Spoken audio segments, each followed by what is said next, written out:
जय श्री कृष्ण। राधे राधे दोस्तों, स्वागत है आपका अपने चैनल पर। आज हम आपको सावन मास में पहले सोमवार व्रत के नियम, पूजा विधि, मंत्र, नियम और व्रत की कथा के बारे में बताने जा रहे हैं। हिंदू धर्म में सोमवार का दिन भगवान शिव की भक्ति को समर्पित है। वैसे तो शिव भक्ति हर रोज हर पल ही शुभ होती है, लेकिन सावन सोमवार के दिन भगवान शिव जी की आराधना करने से मनवांछित फल की प्राप्ति होती है। सावन सोमवार का दिन व्रत के दिन तीसरे पहर तक होता है। इस व्रत में शिव जी माता पार्वती का पूजन करना चाहिए। सावन सोमवार के व्रत 3 प्रकार के होते हैं: सावन प्रति सोमवार व्रत, सोम प्रदोष व्रत और 16 सोमवार के व्रत। पूजा की विधि तीनों की एक जैसी होती है। पूजा के बाद कथा जरूर सुननी चाहिए। सुबह स्नान आदि से निवृत्त होकर व्रत का संकल्प लें। इसके बाद गंगा जल, बेलपत्र, पुष्प, धतूरा, भांग आदि से भगवान शिव जी का पूजन करें। शिव जी के मल मंत्र ओम नमः शिवाय का जाप करें। सोमवार का व्रत करने से चंद्रग्रह मजबूत होता है, जिससे फेफड़ों का रोग, दमा आदि मानसिक रोगों से मुक्ति मिलती है। अविवाहित लड़कियों के लिए यह व्रत बहुत लाभकारी है। 16 सोमवार का व्रत करने से उनको उत्तम वर की प्राप्ति होती है। साथ ही नौकरी, व्यापार संबंधी समस्याएं दूर होती हैं। सावन सोमवार के व्रत में जीवन मृत्यु के चक्र से मुक्ति मिल जाती है और शिवलोक की प्राप्ति होती है। सावन मास की कथा के अनुसार एक बहुत धनवान साहूकार था। उसके घर धन आदि किसी प्रकार की कोई कमी नहीं थी, परंतु उसके एक दुख ये था कि उसके कोई पुत्र नहीं था। वह इसी चिंता में दिन रात परेशान रहता था। वह पुत्र की कामना के लिए प्रति सोमवार को शिव जी का व्रत और पूजन किया करता था तथा सायकाल को शिव मंदिर में जाकर शिव जी के श्री विग्रह के सामने दीपक जलाया करता था। उसके इस भक्ति भाव को देखकर एक समय श्री पार्वती जी ने शिव जी से पूछा, महाराज जी, यह साहूकार आपका अनन्य भक्त है। वह सदैव आपका व्रत और पूजन बड़ी श्रद्धा से करता है। इसकी मनोकामना पूर्ण कर दीजिए। शिव जी ने कहा, हे पार्वती जी, यह संसार कर्म क्षेत्र है। जैसे किसान खेत में जैसा बीज बोता है वैसा ही उसे फल मिलता है, वैसा ही वो फल काटता है। उसी तरह इस संसार में प्राणी जैसा कर्म करते हैं वैसा ही फल भोगते हैं। पार्वती जी ने अत्यंत आग्रह से कहा, महाराज, जब यह आपका अनन्य भक्त है और इसको अगर किसी प्रकार का दुख है तो उसको अवश्य दूर करना चाहिए, क्योंकि आप सदैव अपने भक्तों पर दयालु रहते हैं और उनके दुखों को दूर करते हैं। यदि आप ऐसा नहीं करेंगे तो मनुष्य आपकी सेवा और व्रत क्यों करेंगे? पार्वती जी के ऐसा आग्रह देख शिव जी महाराज जी कहने लगे कि हे पार्वती, इसके कोई पुत्र नहीं है। इसी चिंता में यह अति दुखी रहता है। इसके भाग्य में पुत्र न होने पर भी मैं इसको पुत्र की प्राप्ति का वर देता हूँ, परंतु यह पुत्र केवल 12 वर्ष तक ही जीवित रहेगा। इसके पश्चात वह मृत्यु को प्राप्त हो जाएगा। इससे अतिरिक्त इसके लिए मैं और कुछ भी नहीं कर सकता। यह सब बातें वह साहूकार सुन रहा था। यह सुनकर ना तो उसे कुछ प्रसन्नता हुई और ना ही उसे कुछ दुख हुआ। वो पहले जैसे ही शिवजी महाराज का व्रत और पूजन करता रहता था। कुछ साल व्यतीत हो जाने पर साहूकार की पत्नी गर्भवती हुई और 10वें महीने उसके गर्भ से अति सुंदर पुत्र की प्राप्ति हुई। साहूकार के घर में बहुत खुशियां मनाई गई, परंतु साहूकार ने उसकी केवल 12 वर्ष की आयु जान कोई भी प्रसन्नता प्रकट नहीं की और ना ही किसी को यह भेद ही बताया। जब वह बालक 11 वर्ष का हो गया तो उस बालक की माता ने उसके पिता से विवाह आदि के लिए कहा, तो वह साहूकार कहने लगा कि अभी मैं इसका विवाह नहीं करूँगा और अपने पुत्र को काशी पढ़ने के लिए भेजूँगा।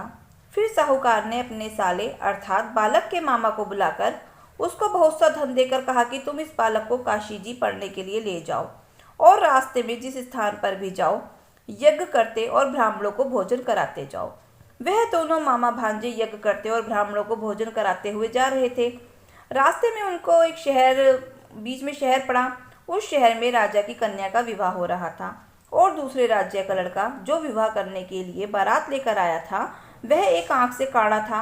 उसके पिता को इस बात की बड़ी चिंता थी कि वर को देख कन्या के माता पिता विवाह में किसी प्रकार की अड़चन पैदा न कर दे। इस कारण जब उसने अति सुंदर सेठ के लड़के को देखा तो उसने मन में विचार किया कि क्यों न दरवाजे के समय इस लड़के के वर का काम लिया जाए। ऐसा विचार कर वर के पिता ने उस लड़के और मामा से बात करी तो वह राजी हो गए। फिर उस लड़के को वर के कपड़े पहनाकर तथा घोड़ी पर चढ़ाकर दरवाजे पर ले गए और सब कार्य कुशलता से पूर्ण हो गया। फिर वर के पिता ने सोचा कि यदि विवाह कार्य भी इसी लड़के से करा लिया जाए तो क्या बुराई है। ऐसा विचार कर उस लड़के और उसके मामा से कहा कि यदि आप फेरों का और कन्यादान के काम को भी अच्छे से करा दे तो आपकी बड़ी कृपा होगी। मैं इसके बदले आपको बहुत कुछ धन दूंगा। तो उन्होंने स्वीकार कर लिया। विवाह कार्य भी बहुत अच्छी तरह से संपन्न हो गया। परंतु उसी समय लड़का जाने लगा तो उसने राजकुमारी की चुनरी के पल्ले पर लिख दिया कि तेरा विवाह तो मेरे साथ हुआ है, परंतु जिस राजकुमार के साथ तुमको भेजेंगे वह एक आंख से काना है। मैं काशी में पढ़ने जा रहा हूँ। लड़के के जाने के पश्चात राजकुमार ने जब अपनी चुनरी पर ऐसा लिखा हुआ पाया तो उसने राजकुमार के साथ जाने से मना कर दिया और कहा कि यह मेरा पति नहीं है। मेरा विवाह जिसके साथ हुआ है वह तो काशी जी पढ़ने गए हैं।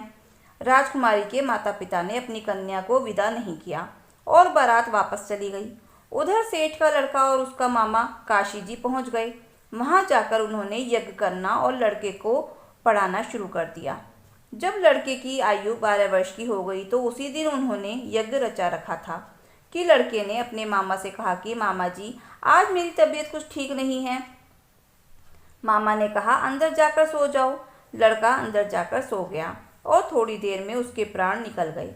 जब उसके मामा ने आकर देखा तो वह मुर्दा पड़ा हुआ है तो उसे बहुत ही दुख हुआ और उसने सोचा कि अगर मैं अभी से रोना पीटना मचा दूंगा तो यज्ञ का कार्य अधूरा रह जाएगा। अतः उसने जल्दी से यज्ञ का कार्य समाप्त कर ब्राह्मणों के जाने के बाद रोना पीटना आरंभ कर दिया। संयोगवश उसी समय शिवजी पार्वती जी उधर से जा रहे थे। जब उन्होंने जोर जोर से रोने की आवाज़ सुनी तो पार्वती जी कहने लगी कि महाराज, कोई दुखिया रो रहा है, इसके कष्ट को दूर कीजिए। जब शिवजी पार्वती जी वहां जाकर देखते हैं तो क्या वहां पर वह लड़का मुर्दा पड़ा था। पार्वती जी कहने लगी कि महाराज, यह तो उसी सेठ का लड़का है जो आपके वरदान से हुआ था।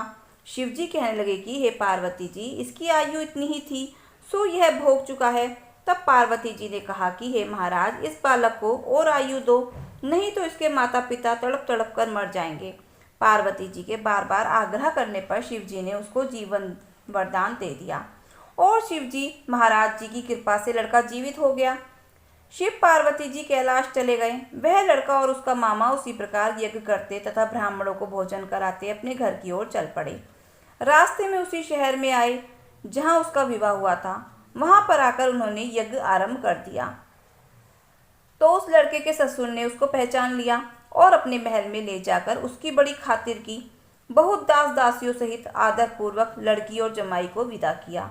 जब वे अपने शहर के निकट आए तो मामा ने कहा, मैं पहले घर जाकर खबर कराता हूँ। तब उस लड़के का मामा घर पहुंचा तो लड़के के माता पिता घर की छत पर बैठे हुए थे और यह प्रण कर रखा था कि यदि हमारा पुत्र सकुशल लौट आया तो हम राजी खुशी नीचे आ जाएंगे, नहीं तो छत से गिरकर अपने प्राण दे देंगे। इतने में उस लड़के के मामा ने आकर यह समाचार दिया कि आपका पुत्र आ गया है, तो उनको विश्वास नहीं आया। उसके मामा ने शपथ पूर्वक कहा कि आपका पुत्र अपनी स्त्री के साथ बहुत सारा धन लेकर आया है। तो सेठ ने आनंद के साथ उसका स्वागत किया और बड़ी प्रशंसा के साथ रहने लगे। इसी प्रकार से जो भी सोमवार के व्रत को धारण करता है अथवा इस कथा को पढ़ता या सुनता है, उसकी समस्त मनोकामनाएं पूर्ण हो जाती हैं। तो हे भोलेनाथ, जैसे आपने सेठ के पुत्र को पुत्र शोक नहीं दिया, वैसे ही अपने सभी भक्तों पर अपनी कृपा बनाए रखना। कहानी अधूरी हो तो पूरी करना, पूरी हो तो मान रखना। तो प्रेम से बोलो भगवान शंकर की जय हो, माता पार्वती जी की जय हो। तो दोस्तों, अगर आपको हमारी कथा अच्छी लगी हो तो प्लीज़ वीडियो को लाइक शेयर के साथ साथ सब्सक्राइब अवश्य करना। मिलते हैं फिर नई कथा कहानी के साथ। धन्यवाद।